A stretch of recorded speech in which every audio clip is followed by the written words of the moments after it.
کیوں بجلی اتنی مہنگی ہوئی, کیوں ہم اور آپ یعنی عوام جو ہے وہ تو بجلی برابر جتنی استعمال کر رہی ہے اتنی پے کرتی رہے, لیکن ہمارے اسمبلی کے ممبران, ہمارے اداروں کے بڑے, ہمارے سرکاری ملازمین, ہمارے وہ اشرافیہ ہزاروں یونٹ فری بجلی خرچ کر لیں. ان کے لیے پیٹرول بھی فری ہے, ان کے لیے بجلی کے بل بھی فری ہیں, ان کے لیے گھومنا پھرنا بھی فری ہے. تو کیا یہ سب انہی لوگوں کے لیے, کیا پاکستان انہی کے لیے بنا تھا؟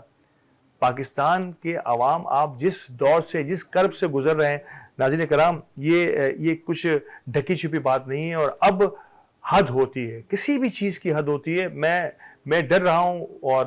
خوف آ رہا ہے مجھے اس وقت سے کہ جب عوام اپنے ہاتھوں میں قانون کو اپنے ہاتھوں میں تھام لے گی, وہ نکل پڑے گی باہر. خدا را اتنا عوام کو مت دبائیے. کوئی بھی چیز جب دبتی ہے, کسی بھی لاوے کو جب دبایا جاتا ہے تو وہ بہت ہی زیادہ دھماکہ خیز انداز میں پھٹتا ہے. اور شاید عوام کے پھٹنا یقین کیجئے گا کہ حکومتوں کے لیے ریاستوں کو بہا کر لے جائے گا. تو خدا را میں ان تمام ارباب اختیار سے جو آج کسی بھی زوم میں موجود ہیں کہ شاید انہیں کوئی بھی ہلا نہیں پائے گا, وہ خس و خاشاک کی طرح بہتے چلے جائیں گے عوام کے اس سمندر میں, عوام کے اس غیظ و غضب میں. تو خدا کے لیے کوشش کیجئے اور عوام کو ریلیف دینے کے ذرائع پیدا کیجئے. صرف ٹیکسز سے کچھ نہیں ہونے والا. اور لگ ایسا رہا ہے کہ اب تو حکومتوں کی جو معاشی حالت ہے, جس تیزی سے IMF کے ساتھ مل کر, یہ میں نہیں کہہ رہا, وزیر اعظم نے اسمبلی کے فلور پہ کہا ہے کہ ہم نے یہ بجٹ جو ہے وہ IMF کے ساتھ مل کر بنایا. اور میں نے آپ کو بتایا اپنے گزشتہ پروگرام میں, اس بجٹ کو مولا جٹ بجٹ کہا تھا, جس نے وہ تمام ریکارڈ توڑ دیے جو عوام پر اس بجٹ کی صورت میں, خواہ عام آدمی ہو, خواہ کوئی اسٹوڈنٹ ہو, خواہ تنخواہ دار طبقہ ہو, خواہ تاجر ہو, خواہ ٹیچر ہو, خواہ کوئی میڈیا ہاؤس ہو, کسی کو نہیں بخشا گیا. اور اب ان کی خالص آمدنی کا ذریعہ حکومتوں کی, یعنی کہ ان کے عللے تللے چلتے رہیں, ان کی شاہ خرچیاں چلتی رہیں, آپ ان کے پروٹوکول چلتے رہیں. جو آپ دیکھیے ان کے پروٹوکولز, اور روزانہ سوشل میڈیا پر ان کے پروٹوکول چل رہے ہیں, کو چلانے کے لیے اب عوام ہی کو جو ہے وہ قربانی کا بکرا بنایا جا رہا ہے. اور خاص طور پہ سیلری, جسے کہا سکتا ہے کہ تنخواہ دار طبقہ جو ہے وہ بری طرح متاثر ہوا ہے اس پوری صورتحال میں کہ ٹیکسز کسی صورت کم نہیں ہو رہے, لیکن ان کی تنخواہ میں اب گزارا مہنگائی کی وجہ سے مشکل ترین ہوتا چلا جا رہا ہے. تاجر برادری الگ پریشان ہے, لیکن تاجروں کا, خاص طور پہ بڑے تاجروں کا شاید ابھی بھی کچھ پرسان حال ہے. چھوٹے تاجر برے طریقے سے جکڑے ہوئے ہیں مہنگائی کی صورتحال میں. ان کو کوئی وے آؤٹ نظر نہیں آ رہا کہ کہاں سے نکل کر وہ اپنی آسائشوں کو دوبارہ واپس لا سکتے ہیں. تو اس موقع پر حکومتوں کا کام ہوتا ہے, ریاست کا کام ہوتا ہے کہ وہ عوام کے ساتھ کھڑی ہو اس مشکل صورتحال میں. ناظرین کرام, انتہائی مشکل ترین صورتحال ہے. میں پھر بتا رہا ہوں بار بار, یہ الارمنگ سچویشن ہے پاکستان کے لیے. پاکستان کے عوام